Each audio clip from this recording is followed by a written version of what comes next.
guys, this is Priti and welcome back to your channel Short World। आज मैं आपके लिए लेके आई हूँ previous year paper 10th class का मैथ्स का। तो स्टार्ट करते हैं। फर्स्ट क्वेश्चन है हमारे पास, find the coordinates of a point A where AB is a diameter of a circle whose center is 2, -3 and B is the point 1, 4। तो हमारे पास एक सर्कल है ये। इस सर्कल में ए बी डायमीटर दिया हुआ है, ए बी डायमीटर है, बी के कोऑर्डिनेट है 1, 4 और सेंटर के कोऑर्डिनेट है 2, -3। हमें ए के कोऑर्डिनेट फाइंड आउट करने हैं। तो इसे हम करेंगे सेक्शन फॉर्मूला से। आपको पता है ओ मिड पॉइंट है, यानी कि ओ सेंटर है, तो ए ओ बी दोनों रेडियस है, तो दोनों इक्वल होंगे, यानी कि इसका जो रेशियो बनेगा वो 1:1 का बनेगा। रेशियो कैसे बनेगा? 1:1 का। तो सेक्शन फॉर्मूला हम इसमें लगा लेंगे। ए के कोऑर्डिनेट एक्स और वाई ले लेते हैं। तो जब हमारे पास एक लाइन दे रखी है ए बी और सपोज करो पी सेंटर पॉइंट है, इस पी के कोऑर्डिनेट एक्स वाई है और इसे 1:1 में ये डिवाइड करता है, तो फॉर्मूला क्या बनता है हमारे पास? x = x2m + nx1/m+n और y के कोऑर्डिनेट बनते हैं y का y2m + ny1/m+n। तो यही हम यहाँ पे लगाएंगे। यहाँ पर एक्स वाई हमने a के लिए लिया है, ये 2 = हो जाएगा x + 1 x2 + 1/2, क्योंकि यहाँ पे रेशियो 1:1 का ही है, तो m और n क्या है हमारा? 1 हो गया। तो यहाँ पे 1 रखूंगी तो कोई फर्क नहीं पड़ता, तो यहाँ पे 2, नीचे 1 + 1 2 आ गया।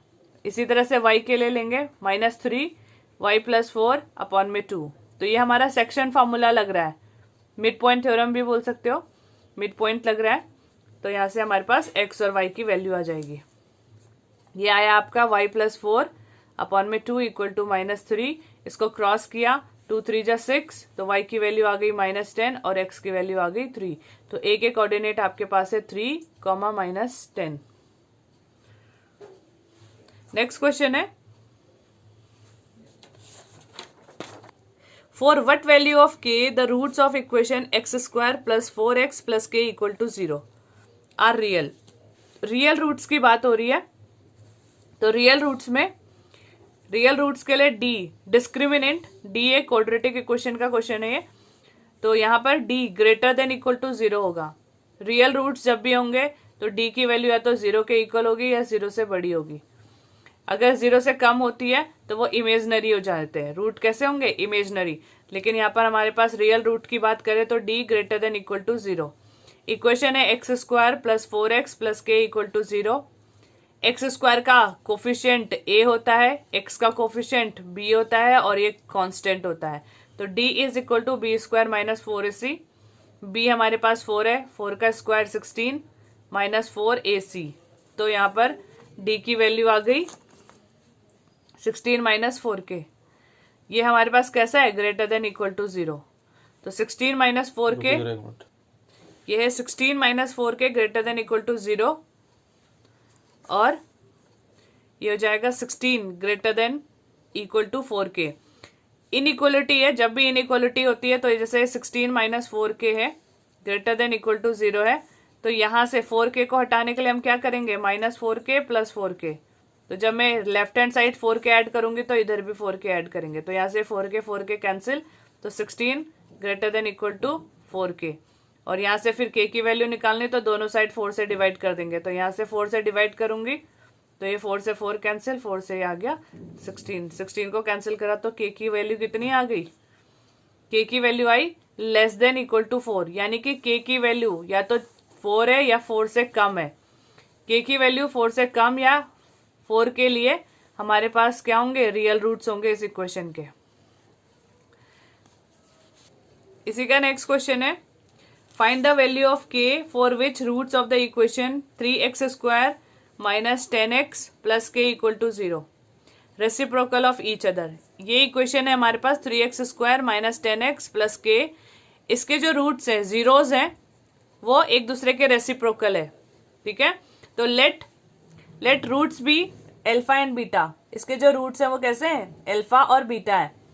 Beta equal to 1 upon alpha, alpha equal to 1 upon beta, क्योंकि क्या बोला गया है क्वेश्चन के अकॉर्डिंग ये एक दूसरे के रेसिप्रोकल है।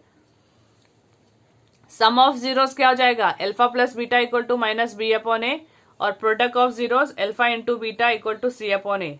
सी अपॉन ए होगा हमारा के अपॉन 3। के की वैल्यू निकालनी है तो अल्फा, बीटा की जगह मैंने 1 अपॉन अल्फा रख दिया, अल्फा से अल्फा कैंसिल, इक्वल टू के अपॉन 3, तो के की वैल्यू आ गई आपकी 3।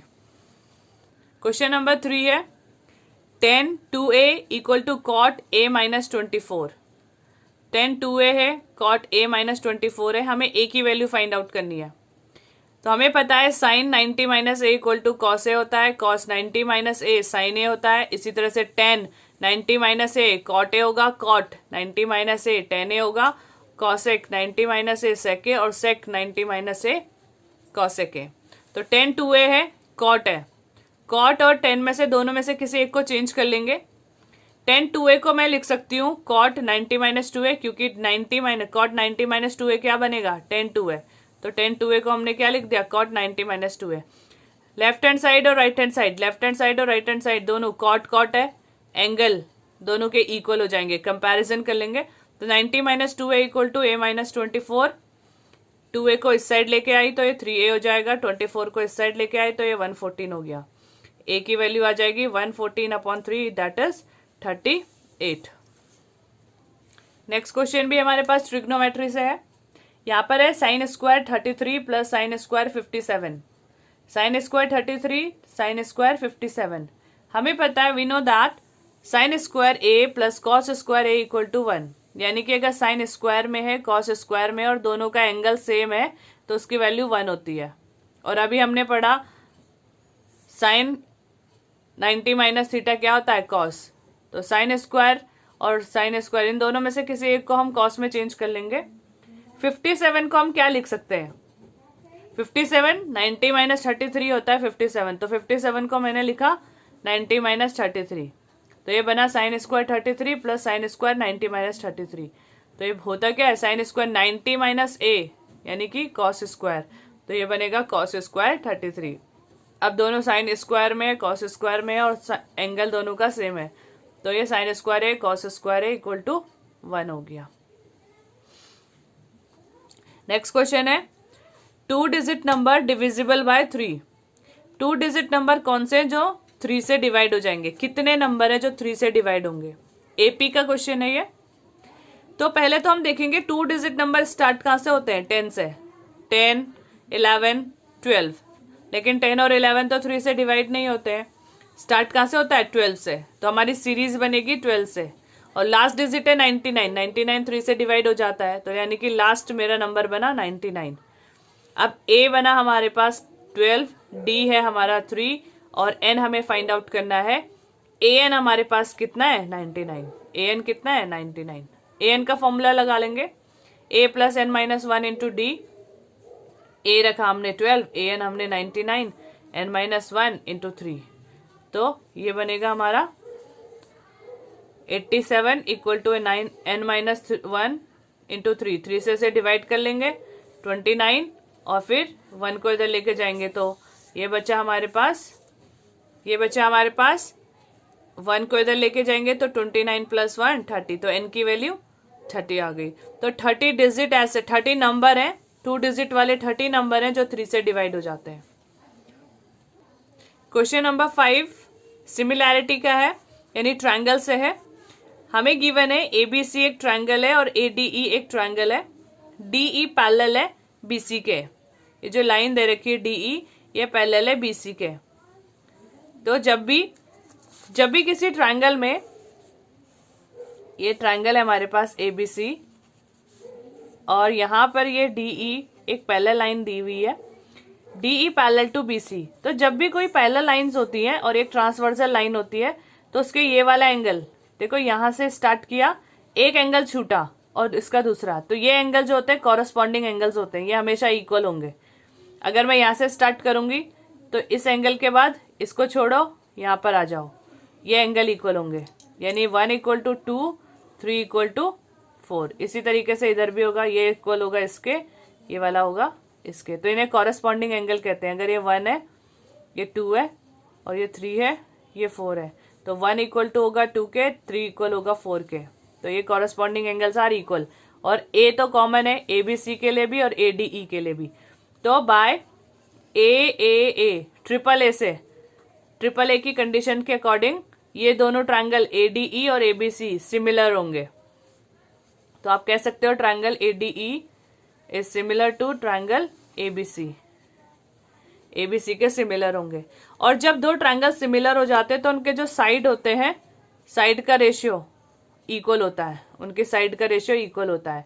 और किसी भी ट्रायंगल में जब सिमिलर ट्रायंगल होते हैं तो उनका एरिया यानी एरिया ऑफ ADE और एरिया ऑफ ABC, एरिया का रेशियो उनके साइड के AD अपॉन AB साइड के रेशियो के स्क्वायर के इक्वल होता है। तो एरिया का रेशियो साइड के रेशियो के स्क्वायर के इक्वल है। ठीक है, तो यहां पर क्वेश्चन है हमारे पास ADE, इसमें गिवन है AD हमें गिवन है 1, BD हमें दिया है 2, तो AB कितना हो जाएगा 3, और हम लगा लेंगे area ABC upon ADE equal to AB upon AD। AB की वैल्यू रखी 3 अपॉन 1, 3 का स्क्वायर 9:1, तो ये रेशियो कितना आ जाएगा 9:1 का। नेक्स्ट क्वेश्चन है हमारे पास √2 एंड √3 के बीच के रेशनल नंबर फाइंड आउट करने हैं। सबसे पहले रेशनल नंबर क्या होते हैं? रेशनल नंबर्स ऐसे नंबर जिनको हम P अपॉन Q की फॉर्म में लिख सकते हैं, P अपॉन Q की फॉर्म में, उन्हें हम रेशनल नंबर कहते हैं। ऐसे पहली कंडीशन तो ये हो गई। सेकंड कंडीशन जो टर्मिनेट हो जाते हैं, टर्मिनेट हो जाते हैं। टर्मिनेट यानी कि जैसे 9/2 है, 9/2 को मैं डिवाइड करती हूँ, 2 4 जा 8 और ये 0.5, 2 4 जा 8 और ये 4.5, तो 4.5 पे टर्मिनेट हो गया, यहीं पे खत्म हो गया। डेसिमल के बाद टर्मिनेट हो जाता है, तो ऐसे नंबर्स को हम बोलते हैं रेशनल नंबर। थर्ड पॉइंट, जो रिपीटिंग ऐसे नंबर जो रिपीट होते हैं, 20/3 है, इसको जब मैं डिवाइड करती हूँ तो ये हो जाएगा 6.6666, इस तरीके से आएगा। तो ऐसे नंबर जो सेम डिजिट से रिपीट हो रहे हैं, यानी कि मैं इसको लिख सकती हूँ 6 बार, 6.6 बार, तो ऐसे नंबर्स को भी हम रेशनल नंबर कहेंगे। तो हमारे पास क्वेश्चन है √2 की जो वैल्यू होती है वो है 1.414, √3 की वैल्यू है 1.732। तो इन दोनों के बीच में कोई सा भी आप नंबर ले सकते हो, वो रेशनल नंबर होगा। अगर मैं 1.5 ले लूंगी तो ये भी रेशनल नंबर है। इन दोनों के बीच में 1.6 ले लो, ये भी रेशनल नंबर है। तो कोई से भी ऐसे नंबर जो √2 और √3 के बीच में आते हैं वो रेशनल नंबर हो जाएंगे। यहाँ पे इरेशनल नंबर 1.5050050000। तो ऐसे इनके बीच में आप कोई सा भी ऐसा नंबर लिख सकते हो। इस तरह के नंबर जो होंगे वो इरेशनल नंबर होंगे। तो रेशनल नंबर अगर बात करें तो आपका हो जाएगा 1.5, 1.6। नेक्स्ट है सेक्शन बी आते हैं, सेक्शन बी करते हैं। सेक्शन बी में पहला क्वेश्चन है हमारे पास, यूक्लिड एल्गोरिदम है। Find HCF of 1260 and 7344। इन दोनों का मुझे HCF फाइंड आउट करना है यूक्लिड मेथड से। तो HCF, सबसे पहले आप HCF देखिए। HCF होता है highest common factor. Highest common factor, factor यानी कि जैसे सपोज करो आपके पास 8 है। 8 किस किस की टेबल में आता है? 1 की टेबल में तो सभी आते हैं, 2 की टेबल में आता है, 4 की टेबल में आता है, 8 की टेबल में आता है। तो ये सारे नंबर्स 8 के फैक्टर है। 8 किसकी टेबल में आता है? ये इसके फैक्टर्स है। इसी तरीके से आप 16 ले लो। 16 आएगा 1 में, 2 में, 4 पे, 8 पे और 16 में। ये सारे 16 के फैक्टर्स है। 8 और 16 में कॉमन फैक्टर कौन है? जो हाईएस्ट होगा। 2 भी कॉमन है, 4 भी कॉमन है, 8 भी कॉमन है। लेकिन हाईएस्ट कौन सा है इन सब में से? 2, 4, 8 में से हाईएस्ट कौन है? 8। तो इन दोनों का HCF कितना हो जाएगा? 8। तो ये था हमारा HCF। लेकिन मुझे फाइंड आउट करना है किस मेथड से? यूक्लिड फॉर्मूला से। तो हम करेंगे 1260, इसको डिवाइड किया, डिवाइड करूंगी 5 टाइम्स 6300। अब जो रिमाइंडर है इस रिमाइंडर से हम इसको डिवाइड करेंगे 1260 को। 1 टाइम्स डिवाइड हुआ 216 आया, 216 से फिर 1044 को मैंने डिवाइड किया। इस तरीके से डिवाइड करते चले जाएंगे जब तक 0 नहीं आएगा। ये डिवीजन मेथड है। अब हमारे पास यूक्लिड से एक फॉर्मूला आता है A is equal to BQ plus R। A हमारा नंबर है, Q हमारा क्वोशिएंट है और ये R जो है हमारा रिमाइंडर है। तो A is equal to BQ plus R मैं यहाँ पे लिख रही हूं। नंबर हमारे पास था 7344, आपको यहाँ पे लिखना है 7344। उसके बाद जो क्वोशिएंट आया 5 है, 5 के साथ आपने डिविजर कौन सा है? 1260, इसे डिवाइड किया और रिमाइंडर को साथ में लिख लिया। नेक्स्ट स्टेप जो होगा आपका 1044, रिमाइंडर से आपने डिवाइड करा 1260 को, तो 1260 को यहाँ पर लिखोगे 1044 इंटू 1 प्लस रिमाइंडर। फिर 1044 is equal to 216 into 4 plus 180। फिर 216 is equal to 180 into 1 plus 36। फिर 180 को लिखा 36 इंटू 5 प्लस 0। जब तक रिमाइंडर 0 नहीं होगा तब तक हम ये डिवाइड करते चले जाएंगे। तो ये है हमारा, ये आपका रफ वर्क है, ये आपका फियर है, यूक्लिड थ्योरम, यूक्लिड एल्गोरिदम, इस तरह से। तो जब तक 0 नहीं आएगा, लास्ट में क्या बचा हमारे पास? 36। तो HCF आपका आ गया 36। नेक्स्ट क्वेश्चन आपका AP से है। आपके पास सीरीज है 3, 15, 27, 39। आपको बोला गया है which term of AP 3, 15, 27, 39 will be 120 more than its 21st term? 21st term से 120 ज्यादा है, वो कौन सी टर्म है जो 21st टर्म से 120 ज्यादा है? तो सबसे पहले हम A21 निकालेंगे। A है आपके पास 3, D है आपके पास 12, D पता आपको कॉमन डिफरेंस कैसे निकालते हैं, तो A2 में से A1 को माइनस कीजिए, D आपके पास आएगा।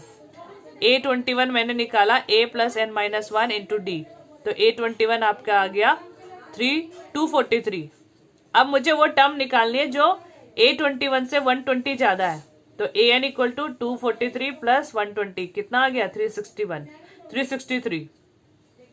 तो फिर से मैं वही फॉर्मूला लगाऊंगी AN वाला, 363 equal to 3 plus n minus 1 into D। तो n की मुझे वैल्यू फाइंड आउट करनी है। 3 मैंने माइनस करा, मेरे पास आया 360, 12 से डिवाइड कर दिया तो ये आ गया 30। तो 31st टर्म है जो कि हमारा 21 टर्म से 120 ज्यादा है। तो ये था आपका AP। नेक्स्ट क्वेश्चन भी हमारा AP से है। तो यहां पर है इफ SN क्या होता है? सम, n टर्म्स का सम दिया हुआ है। SN is equal to 3n square minus 4n। तो ये हमारे पास है और हमें फाइंड आउट करनी है nth term. First n term of AP is given by SN equal to 3n square minus 4n। nth term हमें फाइंड करनी है, तो जब इस तरह की वैल्यूज दी होती है तो हम यहाँ पे पहले S1, S2, S3, S4 इस तरह से निकाल लेंगे। तो जो हमारे पास SN दिया हुआ है 3n स्क्वायर माइनस 4n, हम जहां जहां पर n है वहां पे 1 पुट करेंगे। तो n की वैल्यू हमने 1 पुट करी। S1 इक्वल टू आ गया 3 इंटू 1 स्क्वायर माइनस 4 इंटू 1। तो ये आपके पास आ गया -1। इसी तरह से 2 पुट करेंगे n की जगह, तो 2 पुट करने पे आया मेरे पास S2 आया 4, S3 आएगा, ये आया 15। आपने S1 निकाल लिया, S2 निकाल लिया, S3 निकाल लिया। अब आपके पास टर्म्स निकालनी है AP की सीरीज। ये तो सम है, S1 टर्म का सम, S2 टर्म्स का सम और ये S3 जो है 3 टर्म का सम, यानी कि A1 प्लस A2, ये S2 हो गया, ये A1 plus A2 plus A3, तो A1 plus A2 plus A3 ये हमारा S3 बनाएगा। तो आपको यहां से जब आपके पास S1 है, S2 है, S3 है, आपको ये टर्म्स निकालनी A1 A2 A3। तो अगर मैं A3 निकालूंगी, A3 होता है S3 माइनस S2, S3 से S2 को माइनस कीजिए, आपके पास A3 आएगा। इसी तरह से A2 को माइनस करोगे, A2 इज इक्वल टू होगा S2 माइनस S1, और S1 ऑलरेडी A1 होता है। तो आपके पास सीरीज कौन सी आ जाएगी, 1, 5 और 11, ये आपकी सीरीज बन गई। ठीक है, जब आपके पास सीरीज आ गई, अब मुझे nth टर्म निकालनी है। तो nth टर्म का formula an equal to a plus N minus one into D. a होगा -1, n हमें निकालना है, और d आपका 6 आ गया। तो ये फॉर्मूला रखा an equal to 6n minus 7, ये आपकी nth टर्म आ गई है। 9th क्वेश्चन है आपके पास, find the ratio in which segment joining the point 1, -3 and 4, 5 is divided by x axis. तो सबसे पहले हम देखेंगे, जब भी x एक्सिस की बात आती है कि x एक्सिस पे कोई पॉइंट है या y एक्सिस पे कोई पॉइंट है, तो x एक्सिस पे y हमेशा 0 होगा और y एक्सिस पे x हमेशा 0 होगा। कोई बोलता है कि x एक्सिस पे लाई कर रहा है तो y 0 होगा, y एक्सिस पे x 0 होता है। तो पॉइंट मैंने यहाँ पे बनाया है, यह है 1, -3 और यह है 4, 5। ये लाइन यहां से पास हो रही है, लाइन सेगमेंट, और ये x को p पर काट रही है, p पे इंटरसेक्ट करती है। p के पॉइंट सपोज करो ये x और y है, तो y तो हमारा 0 होगा यहाँ पे, x और y, तो y तो 0 होगा x एक्सिस पे। तो हमारे पास p is a point at which x axis intersect at x axis पे इंटरसेक्ट करता है, at x axis y will be 0। p जो है x एक्सिस पे इंटरसेक्ट कर रहा है और वहां पर y हमारा 0 होगा। Let coordinates of p be x y, p के जो कोऑर्डिनेट्स है वो x y है। तो इनको रेशियो अगर हमने बोला ये k:1 रेशियो में डिवाइड करता है, तो वही आपका सेक्शन फॉर्मूला यहाँ पे फिर से लग जाएगा, k:1 में डिवाइड कर रहा है। तो x इक्वल टू क्या होता है, mx2 plus nx1 upon m plus n, y होता है my2 plus ny1 upon m plus n। तो आप x2, इन दोनों में से किसी को भी x2 x1 ले लो, मैंने 4 को ले लिया है, तो 4 इंटू k प्लस 1 अपॉन में k प्लस 1, और y equal to 5k minus 3 upon k plus 1। क्योंकि हमें k की वैल्यू निकालनी, तो आप यहाँ से सिर्फ इससे निकाल सकते हो, y वाले से। तो यहाँ पे k प्लस 1 है, ये जब यहाँ मल्टीप्लाई होगा तो ये 0 हो जाएगा, 5k माइनस 3 बचा, तो k की वैल्यू आपकी 3/5। तो ये इस रेशियो में 3/5 रेशियो में अगर मैं डिवाइड कर रहा है x एक्सिस, इस लाइन सेगमेंट को 3:5 रेशियो में डिवाइड कर रहा है। तो ये आपका आंसर। और इसके अगर x और y के कोऑर्डिनेट पूछे तो x क्या हो जाएगा, यहाँ से x यहाँ पर से आपका आ जाएगा 3/5 इंटू 4, k की वैल्यू मैंने यहाँ पे पुट कर दी है। ये जो इक्वेशन बनी थी यहाँ से x equal to k 4k plus 1 upon k plus 1, तो k की वैल्यू आई 3/5, यहाँ पर पुट किया तो x की वैल्यू आपकी आ जाएगी 17/8। तो p के कोऑर्डिनेट्स आ गए 17/8, 0।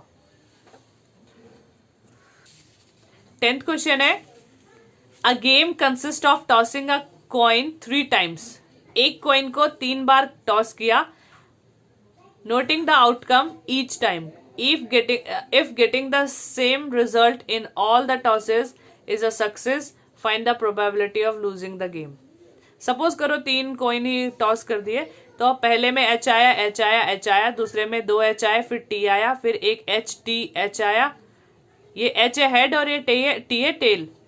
3 बार टॉस करा एक को, तो तीनों में एक बार H आया, फिर 2 में H आया, एक में टेल आया, एक में H T H, HTT, THH, THT और TTH और TTT। तो सेम रिजल्ट कहाँ पर आ रहे हैं, सेम रिजल्ट हमारे एक ट्रिपल H में आ रहा है, एक ट्रिपल T में आ रहा है। टोटल आउटकम्स कितने हैं, 8। टोटल आउटकम्स हमारे पास 8 है। फेवरेबल आउटकम्स कितने हैं, 2। यानी रिजल्ट सक्सेस हमारे कितने हैं, सक्सेस 2 है, जिसमें हमारे पास तीनों या तो हेड आ रहे हैं या तो तीनों टेल आ रहे हैं। तो प्रोबेबिलिटी ऑफ सक्सेस कितना होगा, 2/8, तो 1/4 हो गया। अब 1/4 जब सक्सेस है तो फेलियर कितना होगा, टोटल प्रोबेबिलिटी हमेशा 1 होती है, तो 1 में से अगर मैं सक्सेस को माइनस कर देती हूँ तो फेलियर आ जाएगा। तो ये 3/4 आ गया इसका आंसर। तो find the probability of losing the game, that is 3/4। Next है अ डाइस थ्रोन वंस। एक डाई है, डाइस हम जब लूडो खेलते हैं तो लूडो में हम डाइस फेंकते हैं, तो इसमें कितने नंबर्स होते हैं? 1 2 3 4 5 6, 6 आउटकम्स है, टोटल आउटकम 6 है। इसमें प्राइम नंबर के आने की प्रोबेबिलिटी कितनी है? प्राइम नंबर कौन होते हैं? जो खुद से डिवाइड होते हैं, बस खुद की टेबल में आता है। और जो स्मॉलेस्ट प्राइम नंबर होता है वो 2 होता है, 1 प्राइम नंबर नहीं होता। तो स्मॉलेस्ट प्राइम नंबर हमारा 2 है। तो 2 हो गया, 3 हो गया, 5 हो गया, ये तीनों हमारे प्राइम नंबर है इनमें। तो फेवरेबल चांसेस कितने हो गए? 3। टोटल चांसेस कितने? 6। तो 3/6 दैट इज 1/2। इसी तरीके से क्वेश्चन दूसरा है lie between 2 and 6, probability of number जो 2 और 6 के बीच में आ रहे हैं। तो 2 और 6 के बीच में कौन आता है? 3 आ रहा है, 4 आ रहा है, 5 आ रहा है। तो फेवरेबल कितने हैं? 3 है। टोटल कितने हैं? 6 है। तो 1/2। यहाँ पे भी प्रोबेबिलिटी कितनी हो गई? 1/2। नेक्स्ट क्वेश्चन है find see if the system of equation cx plus 3y plus 3 minus c equal to 0, 12x plus cy और minus c equal to 0 have infinitely many solution। जब infinitely many solution बोला जाए तो हमारे पास क्या condition होती है? a1/a2 equal to b1/b2 equal to c1/c2। infinitely many solution के लिए ये है। a b c क्या होते हैं? तो आपको पता है लीनियर इक्वेशन में x का कोफिशिएंट a होता है, y का कोफिशिएंट b होता है और कांस्टेंट जो होता है वो c होता है। तो 2 इक्वेशन है, तो दोनों में a1 a2 b1 b2 c1 c2, इनमें हम पुट कर लेंगे a1/a2 b1/b2 में। तो यहाँ पर c/12 equal to 3/c, 3 minus c/-c, और ये इन दोनों को कंपेयर करोगे तो आपकी c की वैल्यू आ जाएगी c इंटू सी, सी स्क्वायर, 12 इंटू 3 तो ये हो जाएगा 36, 36 का हो गया c, तो c की वैल्यू आ गई +-6। तो ये आपका हो गया सेक्शन ए और section B complete. Section C और सेक्शन डी को मैं नेक्स्ट पार्ट में क्लियर करूंगी। तो गाइज ये था आपका प्रीवियस ईयर पेपर 2019 का था मैथ्स का। तो सेक्शन ए और सेक्शन बी हमने इसमें कंप्लीट कर लिया है। सेक्शन सी और डी हम नेक्स्ट पार्ट में कंप्लीट करेंगे। तो इसी तरीके से हमारे साथ बने रहिए और देखते रहिए शॉर्ट वर्ल्ड। Thank you.